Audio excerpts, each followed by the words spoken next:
yang memiliki biji tunggal.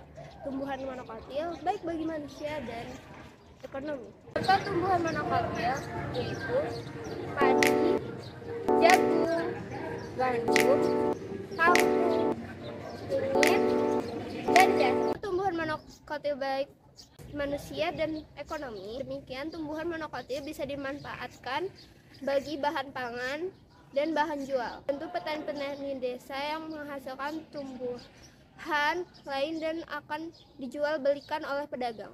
Kenapa monokotil bisa disebut tumbuhan? Ya, hanya mempunyai satu kotiledon yang terdapat di dalam benih. Nama saya Nikarik Amelia Pratiwi. Saya akan menyampaikan IPA, struktur dan fungsi tumbuhan. Ada beberapa bagian tumbuhan. Ada akar, daun, dan batang. Akar berfungsi untuk menyerap air dari tanah. Daun berfungsi untuk melakukan fotosintesis. Batang memiliki fungsi untuk menyokong bagian tumbuhan, jalur pengangkutan air mineral ke daun, serta jalan pengangkutan hasil fotosintesis ke seluruh bagian tumbuhan. Ada jaringan pada tumbuhan, yaitu jaringan epidermis, jaringan parenkim, jaringan penyokong, jaringan pengangkut, dan jaringan gabus. IPA, bioteknologi. Bioteknologi ialah cabang ilmu biologi yang mempelajari pemanfaatan makhluk hidup seperti virus, fungi, bakteri, dan lain-lain. Produk bioteknologi ada berbagai macam. Jagung tahan hama, padi mengandung vitamin A, dan kapas anti hama.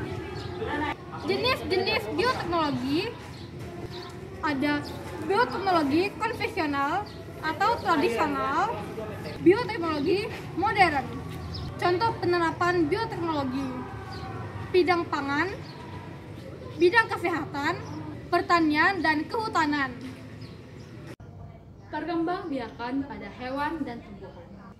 Perkembangbiakan pada hewan ialah bertelur atau bisa disebut juga dengan ovipar, beranak yang bisa disebut juga dengan vivipar, dan juga bertelur beranak yang bisa disebut juga dengan ovovivipar. Sedangkan perkembangbiakan pada tumbuhan ialah vegetatif dan generatif. Perkembangbiakan secara vegetatif terjadi secara alami dan tanpa buatan. Sedangkan perkembangbiakan generatif terjadi secara seksual. Tujuan diadakannya perkembangbiakan tumbuhan atau hewan ataupun manusia untuk memperbanyak diri agar jenis atau spesiesnya tidak punah dan bisa mewariskan sifat dari keturunannya. Fermentasi terjadi ketika mikroorganisme seperti bakteri ragi mengubah bahan organik menjadi produk lain dengan menggunakan enzim. Proses ini sering digunakan dalam pembuatan makanan seperti roti, bir, yogurt, dan keju, serta dalam produksi bahan bakar seperti etanol. Fermentasi juga dapat digunakan dalam pengolahan limbah organik dan juga pembuatan obat-obatan. Berikut adalah salah satu contoh dari fermentasi, yaitu singkong menjadi tapai, guys. Dalam peristiwa kelistrikan, kita mengenal satu hal yang selalu ada di barang-barang kita, yaitu listrik statis. Listrik statis terjadi dengan beberapa benda yang digosokkan ke benda lain. Salah satu yang paling mudah yaitu penggaris yang digosokkan ke rambut didekatkan dengan sobekan kertas yang kecil, sehingga jika berhasil akan menghasilkan cara kerjanya seperti magnet. Namun ini tidak akan bertahan lama karena muatan listriknya akan mudah hilang secepat. Jika contoh lain yang kita ketahui selain ini mungkin menggunakan kain penggaris digosokkan ke kain wol atau kaca yang digosokkan ke kain wol, itu juga bisa. Listrik statis itu berdasarkan aliran listrik, perpindahan arus listrik yang cukup intens, sehingga memang tidak mungkin, sehingga listrik ini aman untuk dijadikan bahan percobaan dalam pelajaran ini. Dikotil. Tumbuhan dikotil ialah tumbuhan yang memiliki biji.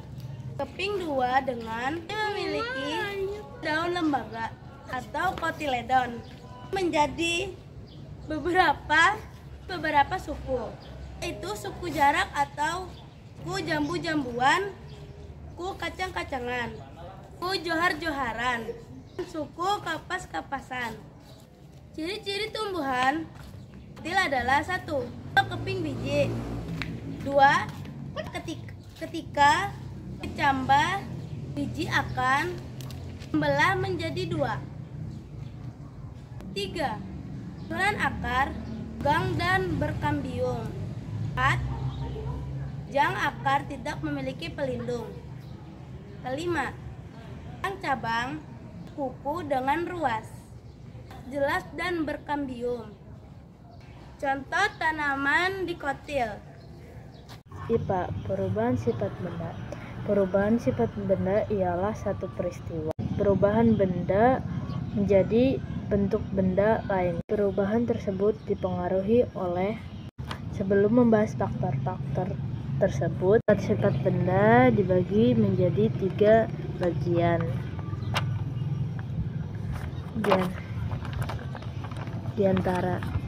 Di antaranya ialah padat, cair, dan uap. Topik menjahit kopiah. Kopiah dijahit belenggu yang utuh. Wabillahi taufiq walhidayah. Wassalamualaikum warahmatullahi wabarakatuh.